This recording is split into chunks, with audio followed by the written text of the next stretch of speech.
Good morning, this is Calamity calling, and I'm going to be playing Tailor Tales. I used to play, I don't want to exaggerate, but I think literally hundreds of these dating sims when I was younger, and I've always been crap at them because you get to pick who you want at the start, and I'm not very good at actually following through with the pathway because the answers I want to pick aren't necessarily the ones that get me the character I want. But I saw this online, I thought it was cute, and a lot of people left good reviews on it, so let's have a go at playing Tailor Tales, and we'll pick this one with the purple hair since he's the first one. Neil Forrester, age 24, job intern executive, height 5'9". When you were younger and much more of a tomboy, you and Neil happened to cross paths when he decided to run away from his parents, who forced him to act like a proper child. Years later, you two meet as adults, except Neil doesn't recognise you. No, he was under the impression you were a boy. Hair's not that short. Neil's attitude towards you is cold and cruel, and you wonder if that sweet little boy he used to be was just your imagination. You try your best to befriend him, but Neil will have none of that. But what happens when you finally get under that cold exterior he's crafted? Will he be that sweet little boy again? Dmitry Kotov, aged 19, height 6'1", job college student, part-timer at a cat cafe. Dmitry looks a lot older than he really is, which is why you thought he was your age, 17. Well, this is a good start. My character's 6 years younger than I am. When you met up, he was only 13. I hope we only met. A few years later, you meet him again, but this time you find out he's the little brother of your boyfriend. Well, we've moved along. Things don't work out between you and your college boyfriend, so you break up. When you start your boutique, and find yourself with an empty spare bedroom, you wonder what to do with it until you come across Dmitry again, now a college student looking for a place to live. When you offer him a place, to your surprise, he instantly agrees. It'll be fun taking care of a little brother, right? No, little brother is not my type. Never has been. So, can I? Oh no, he's the only one coloured in. Let's go for the hard ass, because he's about the same age I am now, so. Let's read. Create your character. Continue. Ooh. So let's get as close to me. So, you know, dead with a touch of jaundice. Blue eyes. Hair. You're not really giving me many options here, are you? Or apparently much neck. I don't get a jacket. I get a plain white top. That's fine. Skirt. I look like I'm going to... Christ, this looked like me when I was in secondary school, but without the emo fringe. Leg wear. Shoe. There we go. Black shoes. At least they match. Glasses. So I don't even get to see. Finished. Yes. Joselina. Let's see if this one lets me have my name or if it calls that an expletive again. Cassie. To your last name. What do I want my last name to be? Ooh, little teenage me is coming up with all sorts of ridiculous suggestions right now. Let's call me Lunera. Which is the name I call all of my towns in any sort of game. Yes.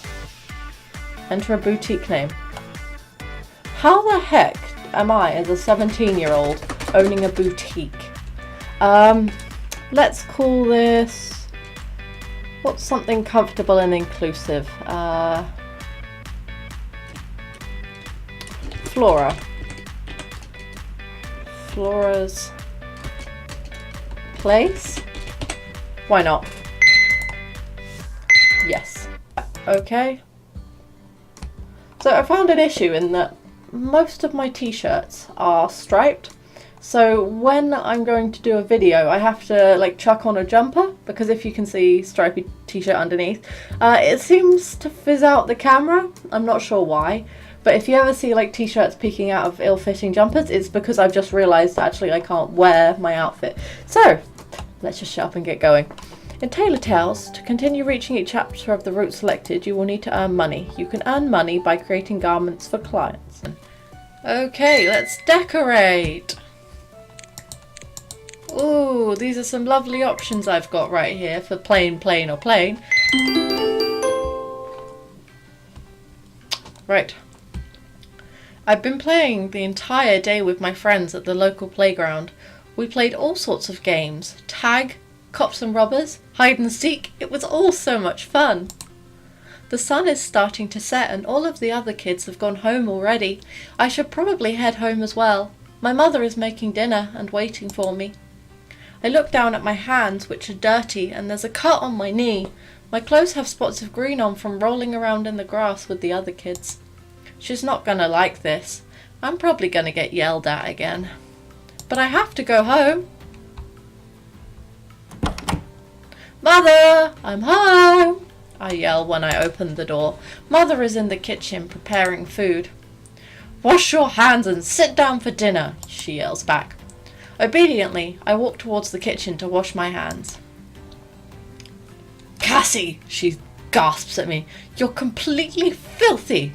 Were you playing with the boys again? What's wrong with that? They were the ones that were more fun anyway. They were the ones I could climb trees with.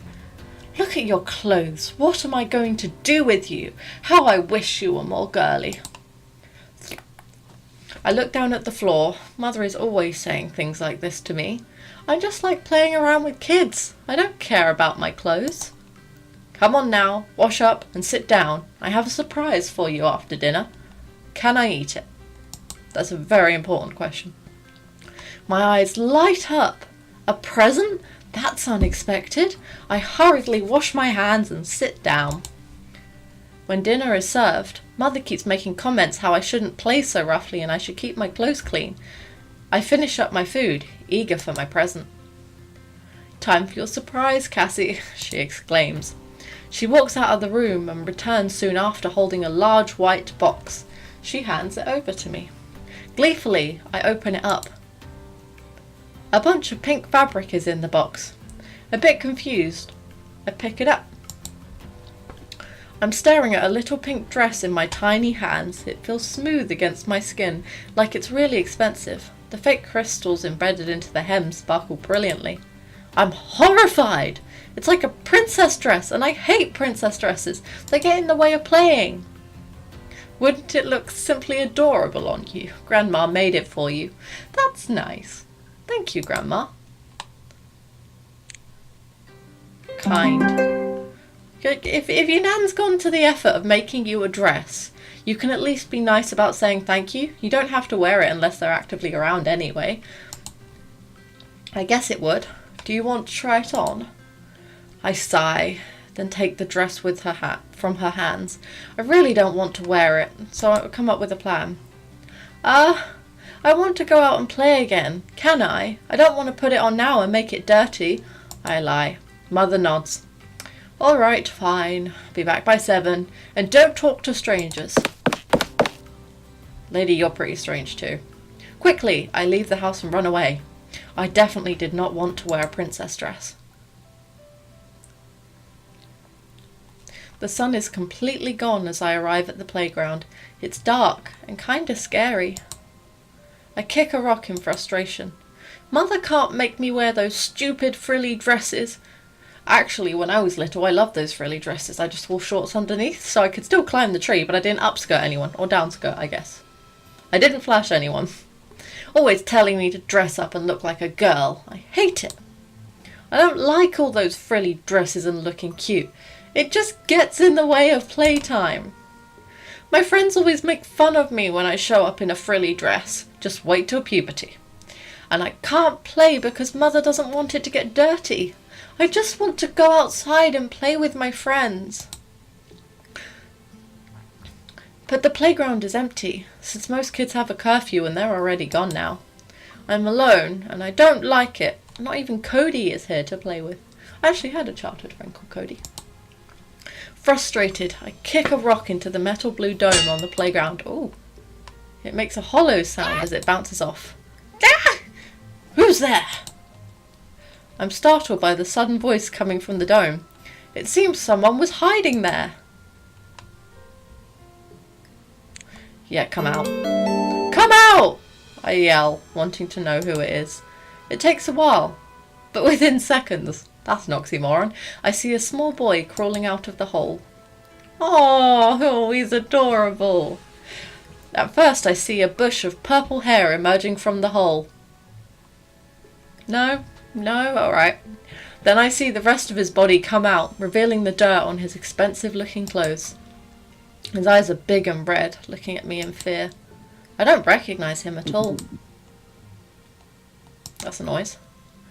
I'm not going to hurt you, I tell him with a big smile. You're new here. What's your name? The boy says nothing. He looks down at his shoes instead. They're covered in dirt as well. Where are you from? Continuing my questioning of this strange boy I've never seen before.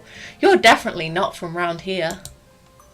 The boy makes a tiny sniff, then rubs his nose with the cuff of his sleeve. Did you run away from home too? I ask him. I suddenly feel sad about my own situation. Running away from my mother and the dress like that.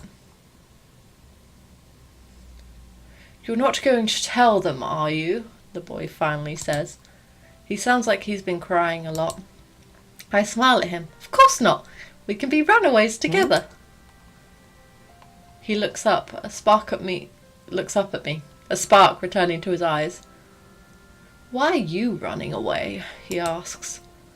My mother wants me to wear clothes I don't want to, I say. I'm always being forced to dress girly. Mother and father always insist I wear these clothes, and they yell at me when I get them dirty. I give him one look over again. He's entirely dirtied his clothes. They must be real mad at you now then. The boy gives a shy nod. I don't want to go back. I always have to study and can never go out and play. I hate that. I just want to play as well. Get as dirty as I want, I exclaim. Mother and father won't allow me to play with any boys, so I ran away. Well then, I'll play with you. Excitedly, I grab his hand and drag him to the slide at the other end of the playground. Your parents aren't here to say no. That is terrible logic. The boy finally manages to smile at me, and I give him a big toothy grin back. He climbs to the top of the slide, then sits down to slide down. I can hear him giggle as he goes down. I quickly climb up as well and follow after him. It's so much fun to play with this boy. He's a bit shy and hesitant at first, but a couple of minutes in and he's the one racing to the top of the slide. Mother and father would definitely never allow me to play like this, he says. Definitely not with other kids my age. Hey, I'm 7! How old are you? The boy slides down again, then turns to face me. I'm 8. You know, boys older than me should be more brave, I tell him, then wink at him and give him a thumbs up. He gives me a bashful smile back. I then grin at him and tap him on the arm. Tag, you're it! I call out. I dash away from him. He looks at me questionably, simply standing in the same spot still. I run back and forth in front of him, but he's not moving to chase me at all. Why aren't you chasing me? You're it. He looks at me funny. I'm it? What does that mean? I blink at him and stop still. Do you mean you don't know how to play tag? I don't know. I'm not sure. He shyly avoids looking me in the eye. Wow, you've never played tag before? Really? That's kind of amazing. Look, you tag someone like this, and that means you're it. And you should tag me in return, if you can catch me. If you tag me, I'm going to be chasing you instead. I walk up to him and tap him on the arm again. That's more than a tap. You're it! And then I run away from him. He nods his head and laughs, taking chase, and we both run playing tag. He's a fast learner, but I've never heard of a kid who didn't know how to play tag. Either way, he's pretty fun to play with, and we run to our heart's content until we can't take it anymore. We play together until the stars are twinkling into the night. I'm lying down in the grass. My clothes are stained completely. That's quite an achievement. They should probably worry me, but I'm having too much fun with my new friend to care. If I could play like this every day, that would be so awesome. Do you see those 4 bright stars? He asks. I look up at the sky, the stars sparkling bright, but I can see the ones he's pointing at. 4 bright stars in the shape of a square. Yeah, I see them. It's a star constellation. See the other 3 bright stars coming out of it? They call it the Little Dipper. They explain. Oh, I see! It looks like a frying pan! Wow, you're so smart! It's just what my parents forced me to learn. You don't like it when they force things on you, huh? They're always forcing me to learn. I don't want to go back. And I want a pony. Do you hate your parents? I decide to ask. The boy takes his time to answer. No, he says eventually. I want to make them proud, but I really don't like all of their little rules. I don't like rules either, I say. But your parents love you, right?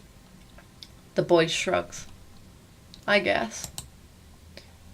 That's good. My mother loves me too, even though she's always trying to get me to behave. He snickers at me. Why do you always misbehave? All the time. Oh? Your parents don't punish you? I just run away when they do. You're so cool. You do whatever you want. I feel myself blush at the sudden adoration. Our moment is interrupted when I see flashlights shining our way. I can hear adult voices and dogs barking. Ooh. Find the boy! One of the men yells. My eyes widen with fear when I recognise the uniforms on the group of men entering the playground. It's the police! They're here to find the boy, I'm sure of it! Luckily they haven't spotted us yet. Oh no, I think they're looking for me, the boy says nervously.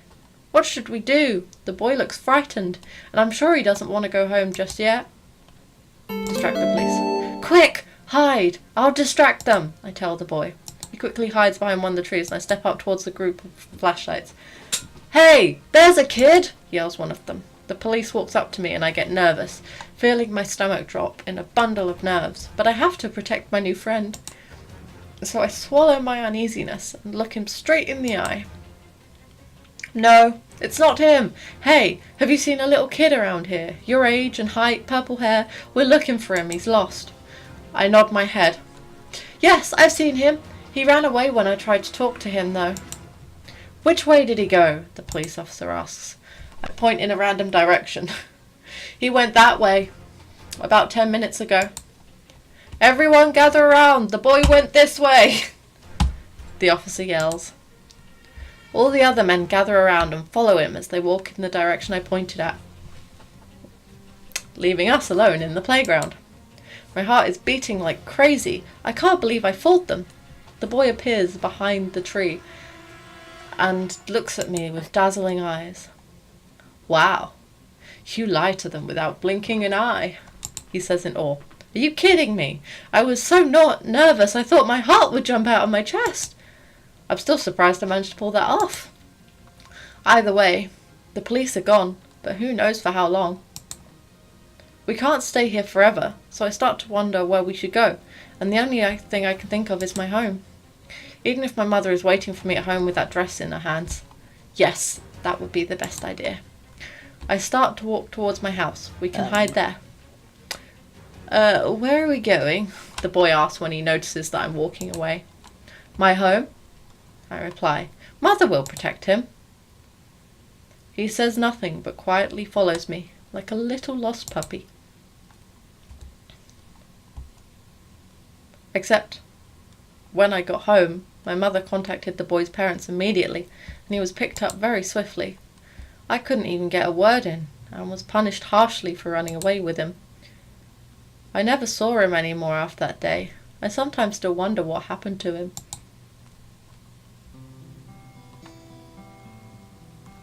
Grandma.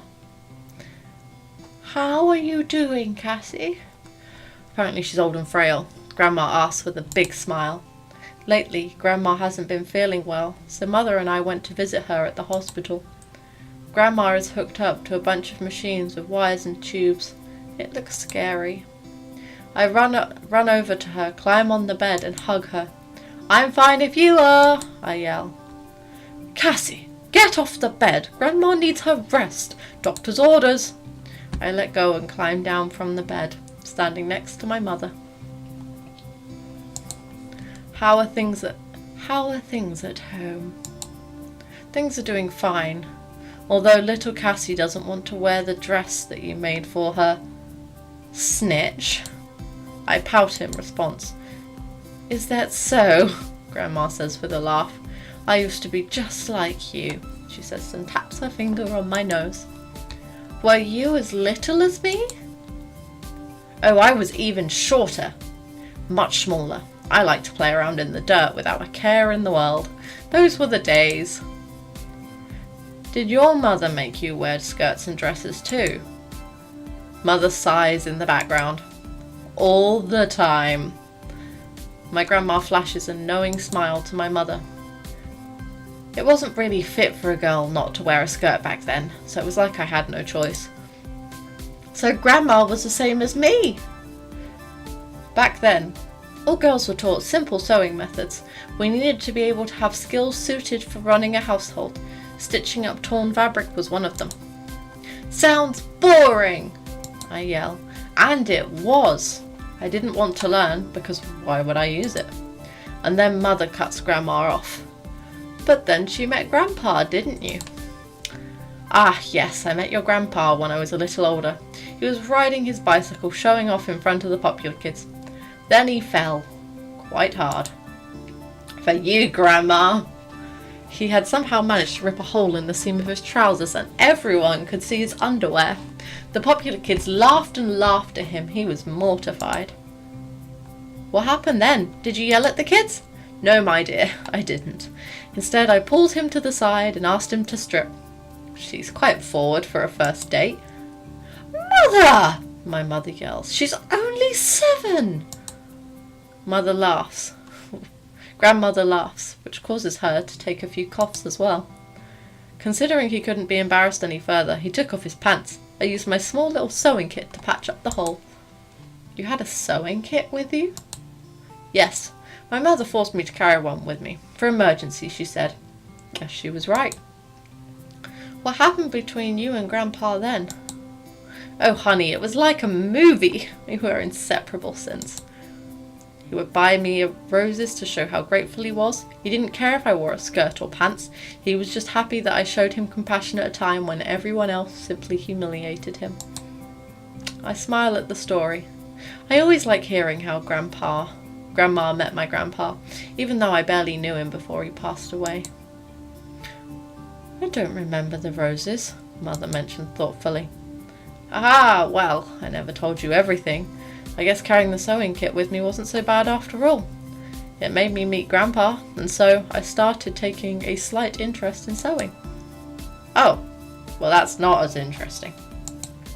And you know, what's the easiest thing to make as a beginner? Socks. A skirt. Circle skirts are easy to make, and I eventually got good at it. I realised it was pretty fun to make them. Getting to wear them myself was the best part. My grandma gives me a real big smile.